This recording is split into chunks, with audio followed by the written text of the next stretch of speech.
રાજકોટમાં ચોમાસામાં seasonal flu સહિત શરદી, ઉધરસ અને ઝાડા ઉલટીના કેસમાં અનહદ વધારો થયો છે। રાજકોટની સિવિલ હોસ્પિટલમાં રોગચાળો વધતા દર્દીઓની સંખ્યામાં ચોંકાવનારો વધારો થયો છે।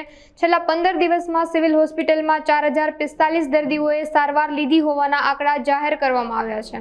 15 દિવસમાં 4045 દર્દીઓની ઓપીડી કરવામાં આવી હતી। તેમાં 10 કેસ હિપોટાઇટિસ અને 5 ટાઇફોઇડ, 2 મેલેરિયા, 6 ડેન્ગ્યુના કેસ સાથે જ ઝાડા ઉલટીના 77 કેસ સામે આવ્યા હતા। ડોક્ટર હેતલ ક્યાડાએ જણાવ્યું હતું કે રોગચાળાને પહોંચી વળવા માટે મેન પાવર, સ્ટાફ, દવાઓ અને સાધન સામગ્રી પૂરતા પ્રમાણમાં સિવિલ હોસ્પિટલ ખાતે ઉપલબ્ધ છે।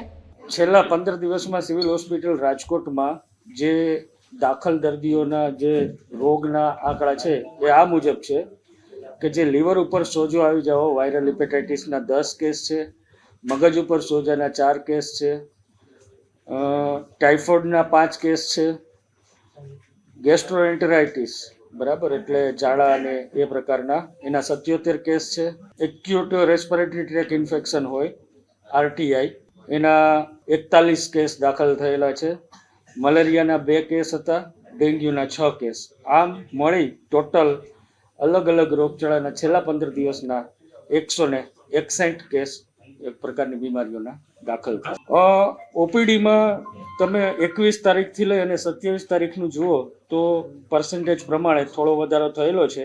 જોવા જઈએ તો 21 તારીખે ઓપીડીની સંખ્યા 2846 હતી, 22 તારીખે 416 હતી, 23 તારીખે 4206 હતી, 24 તારીખે 3594, 25 તારીખે 3538, 26 તારીખે 3575, એટલે 3500 જેટલી આડેગાળે હતી। જે 23 તારીખે 4206 હતી અને 27 તારીખે પાછું લાસ્ટ જે આંકડો મારી પાસે છે એમાં 4045ની ઓપીડી જોવામાં આવેલ છે।